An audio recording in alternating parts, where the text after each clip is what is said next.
بسم اللہ الرحمن الرحیم اعوذ باللہ من الشیطان الرجیم ومن الناس من يجادل في الله بغیر علم ولا هدى ولا کتاب منیر۔ عزیز طلبہ اکرام، سبق نمبر 257،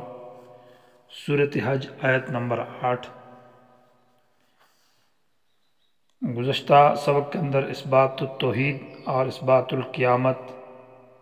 یہ دو مسئلے ذکر ہوئے ہیں۔ یہاں سے لوگوں کی اقسام کا ذکر ہے، توحید کے انکار کے بارے میں اور قیامت سے منکرین قیامت یا منکرین آخرت اور ان کی اقسام۔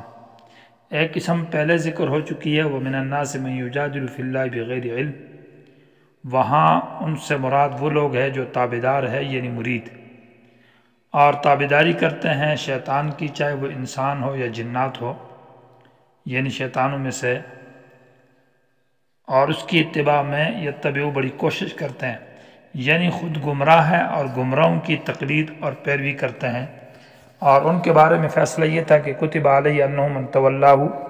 جو ایسے گمراہ شیطانوں یا انسانوں کے ساتھ دوستی لگائے گا تو وہ ان کو گمراہ کرے گا دنیا کے اندر اور آخرت کی عذاب کی طرف لے جائے گا۔ وَمِنَ النَّاسِ سے یہ دوسری قسم ہے جو کہ مقتدا ہے، وہاں مقتدی تھے یعنی کارکن اور مرید، اور یہاں من الناس سے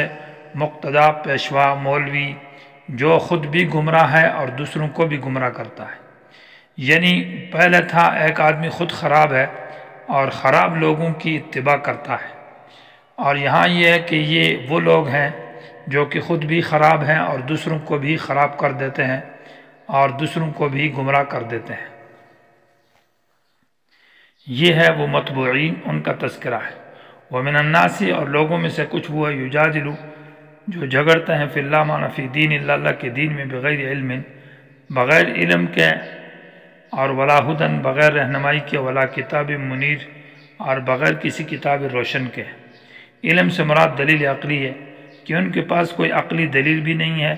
ولا ہدن، اور کوئی دلیل وحی بھی نہیں، ہدن سے مراد دلیل وحی، اور ولا کتاب منیر سے مراد دلیل نقلی کہ ان کے پاس کوئی دلیل نقلی بھی نہیں۔ یا معنی بغیر علم کا معنی ہے جو علم فطرتی ہوتا ہے، انسان کے اندر ایک فطرتی سمجھ ہوتی ہے، سمجھداری ہوتی ہے، تو لوگوں کو گمراہ کرتے ہیں، ان کے اندر ایک سمجھداری بھی نہیں ہے۔ اور ولا ہدن، ان کے پاس عقل بھی نہیں ہے کہ جو دوسروں سے سیکھ سمجھ کر علم حاصل کیا جاتا وہ بھی نہیں ہے، ولا کتاب منیر، اور کوئی کتاب روشن بھی نہیں ہے، کوئی دلیل منزلہ آسمان سے۔ ثانی عطفی، ثنا یسنی کا معنی ہے منہ موڑنے والا، یعنی پھر جانے والا۔ اور سورہ ہود کے اندر الا انہم یسنون، وہاں جھکنے میں ہے کہ سینہ جھکانے کے معنی میں بھی استعمال ہے، جو اپنے سینے کو جھکا دیتے ہیں یعنی نیچے ہو جاتے ہیں۔ تو یہاں ثانیہ بمعنی ہے موڑنے والے، اور عطف سے مراد پہلو یا کندھا مراد ہے، تو ثانی عطفی ہی، جو اپنی گردن یا اپنا پہلو موڑنے والے ہیں، پھیر دینے والے ہیں۔ لیذل،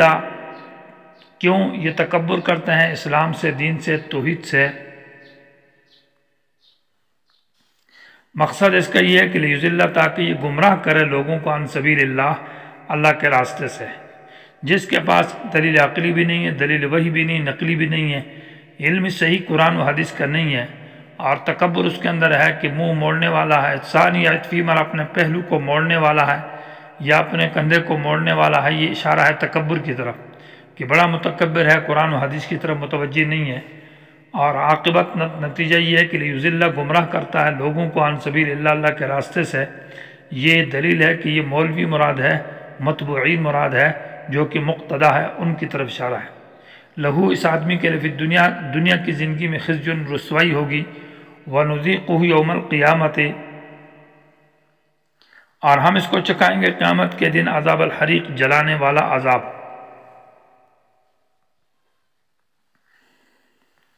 تو یہاں خزی، رسوائی، جیسے کہ بدر کے اندر رسوا کیے گئے، احد کے اندر، خندق میں، خیبر میں، اور مختلف غزوات کے اندر مکہ کے مشرک اور یہودی، ان کو اللہ نے رسوا اور ذلیل کیا، اس طرح دیگر بھی مولوی علماء سو ہیں، وہ دنیا میں رسوا اور ذلیل ہوتے ہیں۔ وَنُذِيقُ یوم القیامت، اور قیامت کے دن ہم اس کو چکھائیں گے جلا دینے والا عذاب۔ ذالک، یہ جو عذاب ہے، بما قدمت یدا کا، اس وجہ سے ہے، یعنی ان اعمال کی وجہ سے ہے جو تیرے دونوں ہاتھوں نے آگے بھیجا ہے، کہ لوگوں کو گمراہ کیا اور خود بھی گمراہ تھا۔ وَأَنَّ اللَّهَ، اور یہ بات، یہ عذاب اس لیے دیا جا رہا ہے کہ لیس بظلام للعبید، اللہ تعالیٰ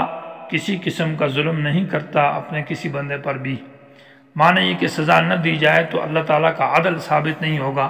یہ سزا دینا اللہ تعالیٰ کا انصاف ہے، کیونکہ مجرم کو اس کے جرم کی سزا نہ دی جائے اور محسن کو اس کے احسان کا بدلہ نہ دیا جائے تو پھر اللہ تعالیٰ کا عادل ہونا ثابت نہیں ہے، بلکہ وہ تو ظالم ہے۔ اور حالانکہ اللہ لیس بظلام، وہ ذرہ برابر بھی ظلم کرنے والا نہیں اپنے بندوں میں سے۔ اس آیت کے اوپر جو ظلام کی للعبید کے اوپر سوال جواب ہے، وہ سورہ آل عمران میں اس کی تحقیق گزر چکی ہے، وہاں دیکھا جائے۔ وَمِنَ النَّاسِ مَن يَعْبُدُ اللَّهَ عَلَى حَرْفٍ، یہ تیسری قسم ہے جن کو منافق کہا جاتا ہے، اور یہ وہ شکی لوگ ہیں۔ پہلا قسم جو شروع تھی وَمِنَ النَّاسِ سے، وہ مرید، اور دوسری قسم یعنی تابعین، دوسری قسم متبوعین جو علماء اور پیر ہیں، اور تیسری قسم منافق۔ تو وَمِنَ النَّاسِ سے لوگوں میں سے کچھ وہ ہے مَن يَعْبُدُ اللَّهَ، جو عبادت کرتے ہیں اللہ کی، علی حرف معنی ایک طرف پر، یعنی علی حرف سے مراد شک مراد ہے، علی حرف معنی علی شک۔ امام بخاری رحمہ اللہ نے اس کا یہ مفہوم ترجمہ بیان کیا ہے، یعنی بالکل اسلام کے اندر آ کر اور کھلا ہو کر اور میدان کے اندر آ کر عمل نہیں کرتا، بلکہ ایک جیسے کہ کوئی آدمی لڑائی میں ہو اور جہاد میں ہو تو ایک آدمی بالکل پیچھے کنارے میں دور میں کھڑا رہتا ہے، اور اگر مثال یہ کہ ساتھیوں کو فتح ملتی ہے تو وہ پھر آ جاتا ہے، اور اگر سمجھتا ہے کہ ابھی شکست ہو رہی تو وہاں سے بھاگ جاتا ہے۔ تو حرف کا معنی طرف میں ہے، تو یہ بھی بالکل اسلام کے اندر داخل نہیں ہوتا، اور اسلام کے ایک طرف میں رہتا ہے شک شبہ کے اندر، کیا یہ اسلام کے اندر آؤں گا تو مجھے ترقی ملے گی، مال و دولت ملے گا تو پھر تو ٹھیک ہے، اور اگر دنیاوی ترقی نہ ہوئی تو پھر واپس ہو جاتا ہے۔ آگے ذکر ہے فَإِنْ، اس شخص سے کیا مراد ہے، فَإِنْ أَصَابَهُ، اگر پہنچ جائے اس شخص کو خیر، بلائی معنی خیر، اطمینان اور سکون اور تسلی اور مال و دولت، تو اطمئن بھی، تو پھر یہ مطمئن ہو جاتا ہے اس اسلام کے اوپر، یعنی اس کا دل لگ جاتا ہے اور اس پر خوش ہو جاتا ہے اور اس کے اوپر پھر مضبوط ہو جاتا ہے۔ اطمئن معنی اس کے اوپر اطمینان اور یقین اس کو حاصل ہو جاتا ہے، اسلام کے اوپر ڈٹ جاتا ہے۔ وَإِنْ أَصَابَهُ، اور اگر پہنچ جائے اس کو فتنۃ، کوئی عذاب تکلیف، مال تباہ ہو جائے، بیماری ہو جائے، تو انقلب، پلٹ جاتا ہے، علی وجہہ، اپنے چہرے کے بل، معنی یہ کہ پھر مرتد ہو جاتا ہے۔ خسرت دنیا والآخرہ، یہ تباہ ہے دنیا میں بھی اور آخرت میں بھی۔ ذالک هو الخسران المبین، بالکل یہ اس کی گمراہی، جو اس کا یہ جو خسران ہے، نقصان ہے، یہ بالکل واضح ہے۔ حضرت عبداللہ بن عباس رضی اللہ تعالیٰ عنہ فرماتے ہیں کہ ایک شخص جب مدینہ آتا تھا تو آ کر جب آتا اس کو اللہ تعالیٰ بیٹا عطا کرتا تو وہ بڑا خوش ہو جاتا کہ اسلام بہت اچھا مذہب ہے، اور اطمئنان بھی اس کا دل لگ جاتا تھا، اور اس کے اونٹ وغیرہ، اس کی گھوڑیاں اس کو بچے دیتے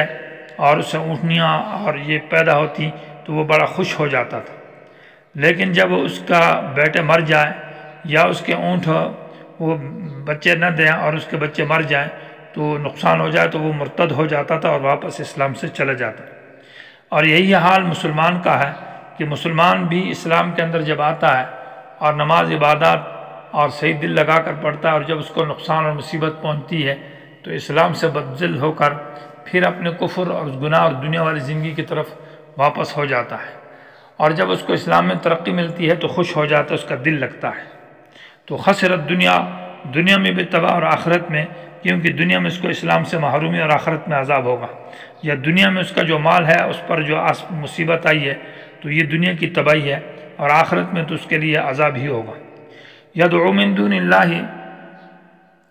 یہ پکارتا ہے اللہ کے سوا، ما ان کو، لا یضرہ، جو اس کو نقصان نہیں دے سکتے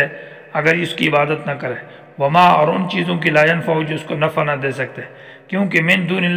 اللہ کے سوا، ما سے مراد وہ تمام چیزیں ہیں، چاہے وہ ذوی العقول ہو یا غیر ذوی العقول، انبیاء، اولیاء، یا غیر ذوی العقول میں پھر وہ قبریں ہوں، جھنڈے، درخت ہو، بت ہو، تراشے ہوئے، بنے ہوئے، اور انسان جنات اس میں سب داخل ہے، کیونکہ من دون اللہ کے علاوہ سب چیز اس میں داخل ہے۔ اگر انبیاء اس میں داخل نہ ہو تو پھر انبیاء اللہ ہوں گے، کیونکہ من دون اللہ میں داخل نہ ہو تو اللہ ہوگا، اور انبیاء اولیاء اللہ تو نہیں ہے، تو لہٰذا من دون اللہ میں ضرور داخل ہے سب چیزیں۔ تو ما لا یضرہ، جو اس کو ضرر نہیں دے سکتے ان کی عبادت اگر یہ ترک کر دے، وما لا ینفعہ، اور نفع بھی نہیں دے سکتے اگر اس کی عبادت کرے، کیونکہ نفع نقصان جو اس کے لیے اللہ نے لکھا ہے وہی کچھ ہوگا، کسی کے اختیار میں کچھ بھی نہیں ہے۔ ذالک هو الضلال البعید، یہ گمراہی بھی بڑی دور کی ہے، مانا حق سے دور چلے گیا۔ یدعو من دون اللہ یدعو لمن ضرہ اقرب من نفعہ لبئس المولا ولبئس العشیر۔ یدعو، یہ پکارتا ہے، من اس کو، ضرہ کہ اس کا ضرر، اقرب زیادہ قریب ہے، من نفع اس کے نفع سے، لبئس المولا یہ مولانا بہت برا ہے، لبئس المولا یہ دوست بہت برا ہے، ولبئس العشیر اور یہ بھائی بھی بہت برا ہے۔ اس آیت کے اندر اشکال ہے، اشکال یہ ہے کہ یدعو کا مفعول ہے لمن ضرہ،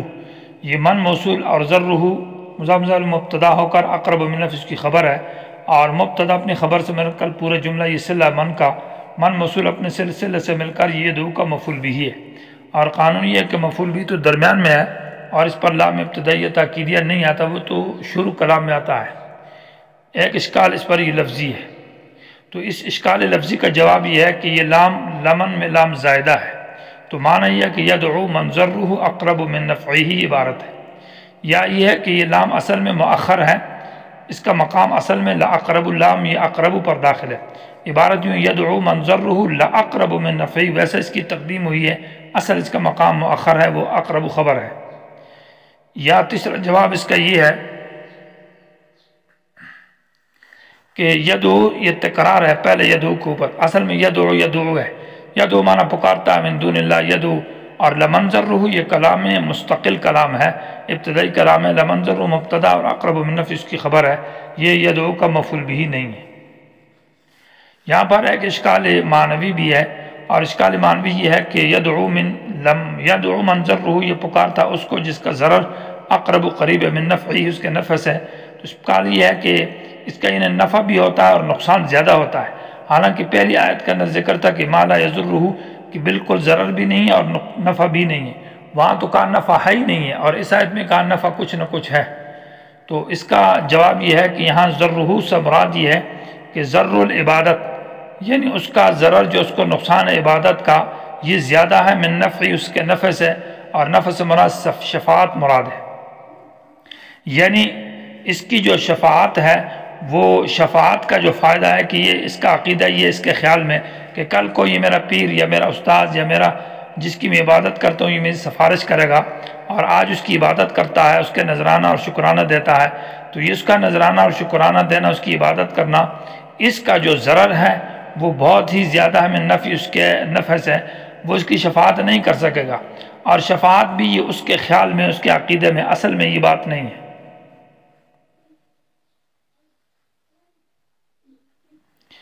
اور دوسرا جواب یہ ہے کہ پہلی آیت جو ہے نا وہ مردوں کے بارے میں ہے اور غیر ذوی العقول کے بارے میں، مردے ہوں یا درخت ہوں یا جو چیزیں بھی ہوں، اور بعد والی جو آیت ہے یہ زندوں کے بارے میں ہے جو مرید پیر ہوتے ہیں، اور تو اس صورت میں یہ ہے کہ یدعو یہ پکارتا ہے من ان کو ضرہ یعنی زندہ لوگوں کو پکارتا ہے، ان سے حاجتیں مانگتا ہے اور ان کی اتباع کرتا ہے، تو ضرر ان کا زیادہ ہے اقرب من نفعی، نفع سے مطلب یہ ہے کہ اس کی ابھی جب زندہ پیر ہے اور مشرک ہے اور اس کی پوجا کرتا ہے اور اس کی بات مانتا ہے تو پیسہ اس کو ملتا ہے یا وہاں سے کچھ اس کی آمدنی ہوتی ہے، تو دنیاوی نفع تو ہے اور نقصان لیکن بہت زیادہ ہے کہ عقیدہ اس کا خراب ہو گیا، ایمان ضائع ہو گیا اور دنیا آخرت میں تباہ ہو گیا، تو اس کا نقصان بہت زیادہ ہے، فائدہ اس کو جو دنیا ملتی ہے وہ نذرانے شکرانے اور کھاتا پیتا ہے وہ مراد ہے، یا نفع سے مراد اس کے خیال میں اس کی سفارش ہے کہ یہ میری سفارش کرے گا، اور وہ شفاعت بھی بذا میں خیش یعنی اس کے خیال میں حقیقت میں نہیں ہے، تو اس لیے اس کے اوپر دلیل بھی ہے کہ لبئس المولا یہ پیر بہت برا ہے، اور ولبئس العشیر یہ پیر بھائی بھی بہت برا ہے، المولا کا معنی یہ مولانا برا ہے اور یہ پیر بھائی بھی برا ہے۔